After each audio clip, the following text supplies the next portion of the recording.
Hello, welcome to another edition of the Pace Report. I'm Brian Pace. Tonight I'm reporting live at the Jazz Standard. Danilo Perez is one of the most important jazz pianists in the last 15 years. He's gone on to play with Wayne Shorter, Wynton Marsalis, as well as be a successful leader.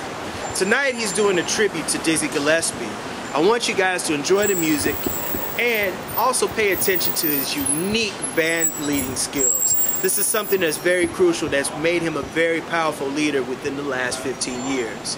Sit back, relax, and enjoy.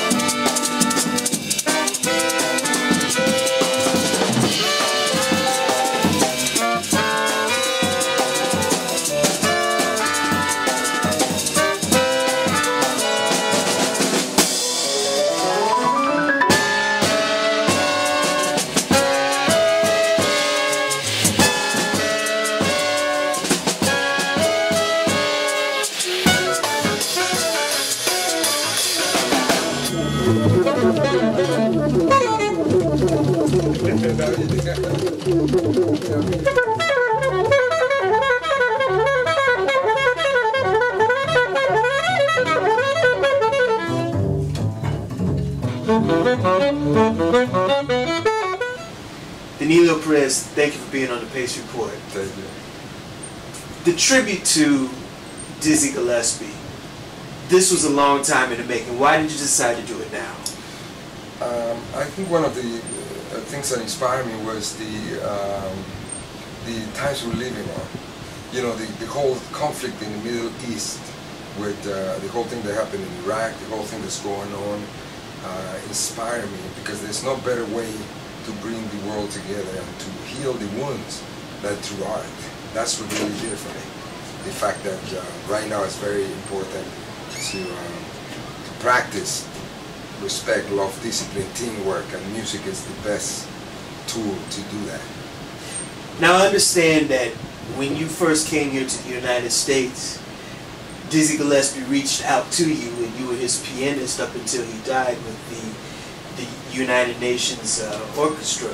Tell me your time with Dizzy and explain some of the things that you learned from him and what were some of the things that you've carried out musically throughout your career after playing with him.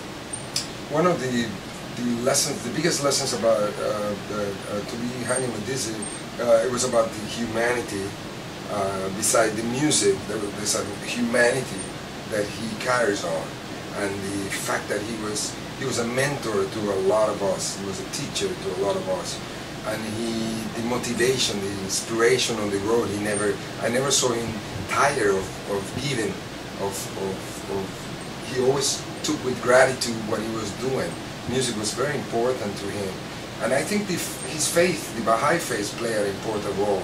One of the greatest lessons I also learned was about to leave out things, to leave space. He talks about the space is the place also. You know, space is important to stop playing. If you're not hearing something, don't play. One of the things musically I learned about him was to let me play the red notes. You find another space to be playing off, but let me play the red notes. And I think beside all the musical teaching, the one thing his desire to bring the world together through music, you could feel it when he had a Brazilian, an African, a Puerto Rican, a Cuban. That desire was totally understood by a lot of people. To me, he was the global jazz ambassador of the world, and I carried that with me, that mission to bring people together through music. Music has been in your blood all of your life. Growing up in Panama, your father was a famous band leader and a musician, and I understand that you played congas before you even evolved into the piano. How did you know that you wanted to start playing piano? Well, you know, in my house actually we played the pots, the fork, the knife, the shredded carrot. Music was in the air. My father sang. I was thinking about today about a lot of things that he used to do. He used to start singing and make me sing a second part harmony, a third voice, So we live and breathe the music in our home. So I think the transition was, he taught me to play bongos, cabos, congas, timbales, and then there was a piano that an uncle gave me, and he was a fan of great Cuban piano players. He used to play me that, he used to have me transcribing from early on, and so that's how I live the music. That was in the air.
Okay, so playing with Danilo is always an adventure, and he always has his musicians on edge and looking for new possibilities, and it's a wonderful, blissful challenge to do that with him.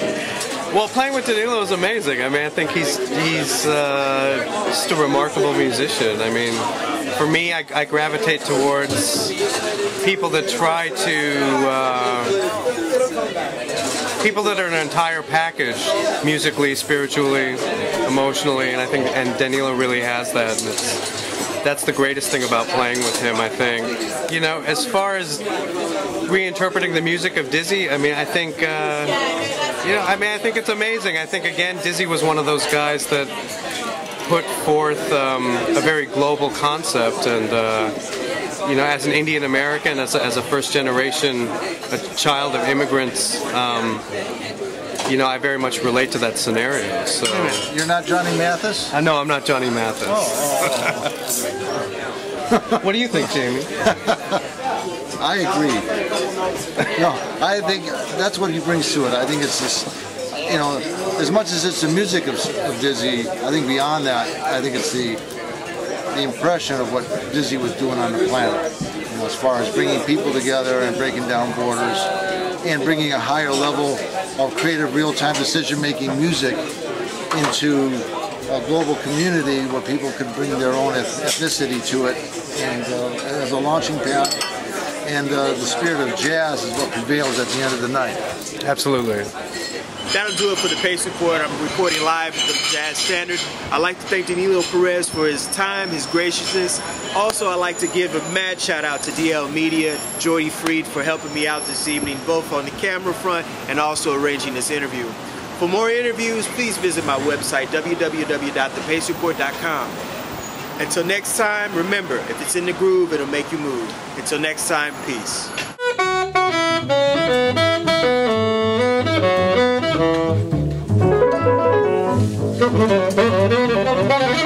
Thank you.